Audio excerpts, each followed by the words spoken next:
Au fil des années, c'est certain qu'on a gardé un rituel à l'approche de l'anniversaire de Marilyn. Marilyn, sa fête, c'est le 21 décembre.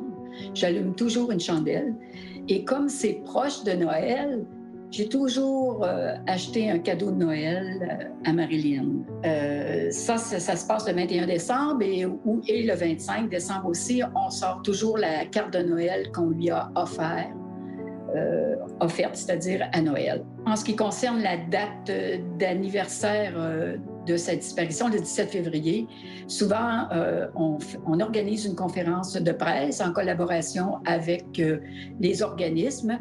Tout ça, c'est pour nous aider à obtenir de l'information du public pour nous aider à retrouver Marilyn. On a aussi organisé une marche pour les 10 ans de disparition de Marilyn. Tout ça, c'était dans le but de parler aussi de demander une brigade spécialisée pour les disparitions. C'était dans le but aussi de démontrer que ça faisait 10 ans aussi que notre fille est disparue, que nous, il y avait des choses à changer ou à améliorer pour les disparitions au Québec, vu qu'on avait en même temps un genre de regroupement avec d'autres familles de personnes disparues.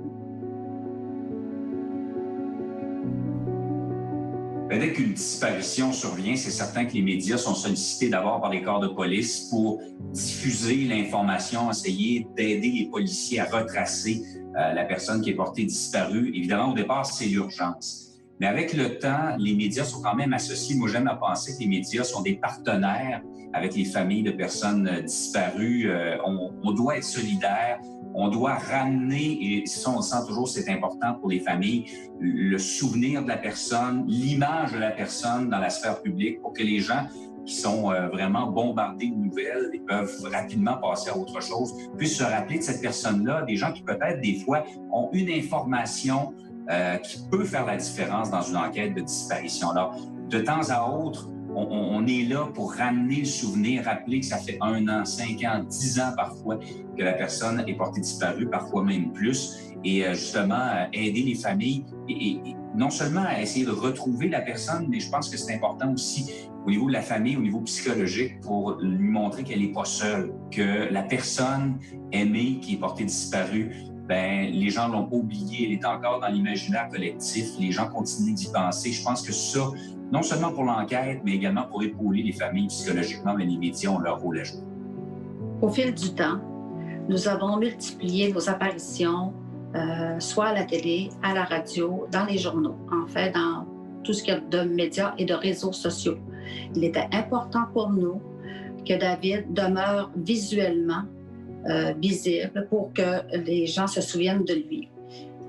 Aussi au niveau des portraits de vieillissement, pour que les gens puissent s'imaginer un peu qu'est-ce que David aurait l'air aujourd'hui. Nous sommes allés beaucoup de fois à Montréal parce qu'il y avait beaucoup d'informations qui arrivaient de ce secteur. Nous allions pour valider les informations, soit en allant rencontrer des gens ou certains secteurs particuliers. Pour nous, c'était important de le faire nous-mêmes parce que c'est notre enfant, donc on est plus en mesure de vérifier si l'information peut être bonne ou mauvaise et si on peut l'exploiter davantage.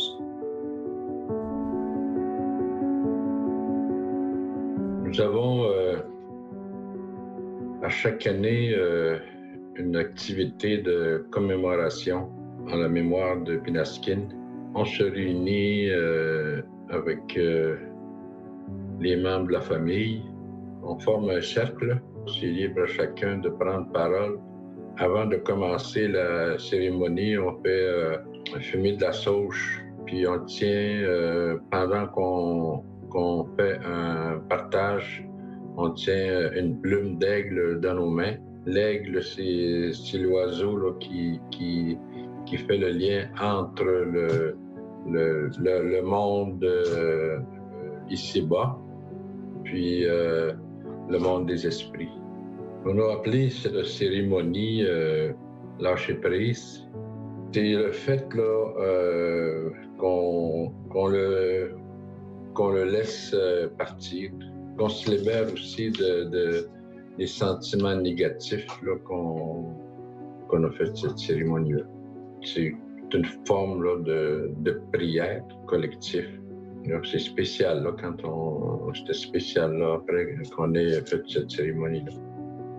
Si je commence par le mois de février, la disparition de David, c'est sûr que c'est plus difficile parce qu'on se remémore la journée même, aux heures précises où il a quitté la maison pour la dernière fois. Et par la suite vient la période de l'été où c'est sa fête, c'est son anniversaire. David aimait beaucoup fêter sa fête. On se remémore cette journée accompagnée de la famille et des amis. C'est très, très, très important pour pouvoir passer à travers cette journée. Et il y a plein de journées en cours d'année que c'est plus difficile, mais on essaie de la passer une journée à la fois, parfois une heure à la fois. À Noël, c'est une période très, très, très nostalgique où David préférait la fête de Noël à sa propre fête. Ça, c'est une période très, très, très difficile, le temps des fêtes, de ne pas avoir son enfant pour célébrer, qu'il ne soit plus là, pour qu'on puisse le voir, s'exprimer, puis être éblouissant et le serrer dans nos bras. C'est ça qui est difficile. La disparition de Marilyn, au point de vue de disposer de ses vêtements, des objets qui lui appartiennent, ça, c'est plus difficile. J'ai donné quelques vêtements à des personnes. J'ai donné aussi, ou j'ai remis quelques objets personnels à Marilyn à des personnes qui sont proches. Bref, je ne me suis pas départie de ces choses. Je ne me sens pas prête à le faire non plus. Je vais ouvrir une parenthèse, par contre. Je me souviens, puis ça a duré 11 ans, j'ai toujours préparé une valise avec des objets de Marilyn, cosmétiques, etc., toujours prête, pas loin de la porte, au cas où éventuellement on pouvait la retrouver et on aurait un départ précipité à faire. Et ça a duré 11 ans. Et j'ai vidé cette valise-là seulement il y a 1 an. La disparition de Marilyn a changé ma vie, a changé aussi mes projets de retraite, comme apprendre l'anglais, suivre des cours d'anglais, un retour à l'université. J'avais beaucoup de projets. J'ai laissé ça de côté. Et c'est là pourquoi que je vous dis que l'équilibre entre corps, âme et esprit, c'est pas facile à atteindre. Je veux vous dire que nos Noëls, on a été 7 ans à vivre nos Noëls, moi et Michel, tout seuls, parce que j'attendais toujours un appel téléphonique de Marilyn. Les policiers nous avaient dit que c'était une période où les gens étaient beaucoup plus émotifs. Et si Marilyn donnait des nouvelles, ça pouvait se faire durant la période des fêtes. Dans les premières années de la disparition de David, il n'était pas question que la maison demeure seule, sans personne. Donc, il y avait toujours quelqu'un qui habitait là lorsqu'on se permettait un déplacement. On ne s'accordait pas de pouvoir voyager à nouveau. De toute façon, on n'avait pas le cœur à le faire non plus. Et au niveau également du numéro de téléphone, il était très important que ce numéro se transférait sur nos cellulaires, encore où David puisse nous appeler. Et même au niveau de la maison, changer les pièces, changer le décor, pour nous, on ne pouvait pas le faire. Et même au niveau de sa chambre, ça a pris 3-4 ans avant que je puisse déplacer des choses ou mettre des vêtements dans des boîtes que j'ai toujours conservées, même dans le garde-robe. Au fil des années, on a pu adoucir un peu cet aspect de la disparition.